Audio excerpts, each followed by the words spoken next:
Baik, pada video ini kita akan membahas salah satu satuan konsentrasi yang paling banyak digunakan di laboratorium adalah molaritas.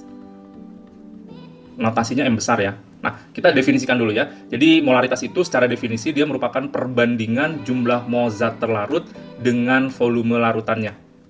Volume larutannya dalam satuan liter. Ya. Nah, ini perbandingan ya. Kalau kita buat persamaan matematika, perbandingan itu kan pembagian ya. Jadi M besar itu sama dengan sesuatu dibagi sesuatu. Secara definisi mol zat terlarut dibagi dengan volume yang satuannya liter. Volume larutan yang satuannya liter. Kalau saya susun ulang jadi gini. M sama dengan mol dikali dengan 1 per volume yang satuannya liter. Baik, kita turunkan satu persatu. Untuk menentukan jumlah mol biasanya dari massa ya. Jadi kita bisa mendapatkan rumusnya gini. Mol sama dengan massa dibagi dengan massa molar, bisa AR, bisa MR gitu ya. Dan yang kedua, 1 per volume dalam satuan liter.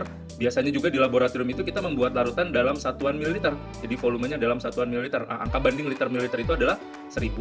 Gitu ya. Jadi kalau saya susun ulang, maka kita akan mendapatkan rumus M sama dengan molnya diganti dengan massa dibagi dengan AR atau MR-nya dikali dengan 1000 dibagi dengan volume yang satuannya mililiter. Nah, ini adalah boleh jadi salah satu rumus untuk menentukan konsentrasi yang cukup banyak digunakan.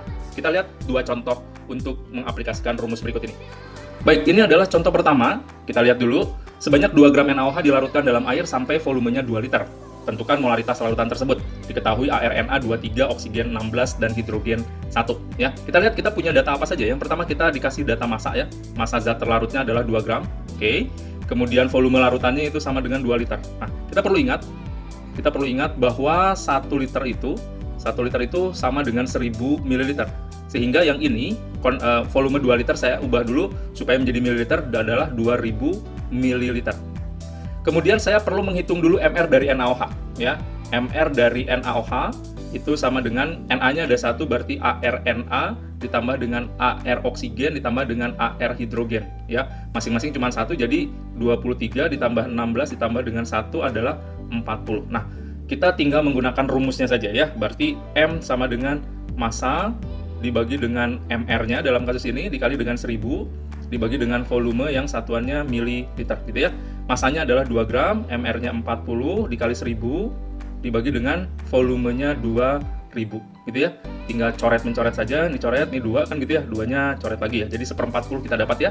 Dapat 1/40 alias 0,025 molar. Sekarang kita perhatikan contoh kedua.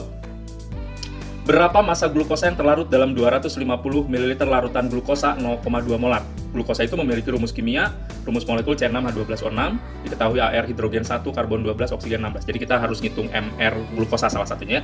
Kita coba cek punya apa saja, kita punya volume gitu ya, ini sudah dalam satuan mililiter aman ya. Kemudian konsentrasinya adalah 0,2 molar. Dan kita harus menghitung MR dulu ya. MR C6H12O6. Ini berarti karbonnya ada 6, berarti 6 kali ARC ditambah dengan 12 kali ARH ditambah dengan 6 kali ARO gitu ya. Kita masukkan saja 6 kali 12 ditambah dengan 12 kali 1 ditambah dengan 6 kali 16. Ini berarti 72 ditambah 12 ditambah dengan 96 adalah 180. Kita tinggal pakai rumus saja ya. M sama dengan massa dibagi dengan MR-nya dikali dengan 1000 dibagi dengan volume yang satuannya mililiter. M-nya kita dikasih 0,2 molar, massanya dicari begitu. Dibagi dengan MR-nya 180 dikali dengan 1000 dibagi dengan 250. Baik, kita coba ini 4. Betul ya? 180 kali 0,2 dibagi 4 begitu ya. Jadi kalau kita kalkulasi ulang, massanya sama dengan 180 kali 0,2 adalah 36 dibagi dengan 4, maka dapatkan 9 gram. Jadi kesimpulannya 9 gram adalah massa glukosa yang terlarut dalam 250 ml larutan glukosa 0,2 molar.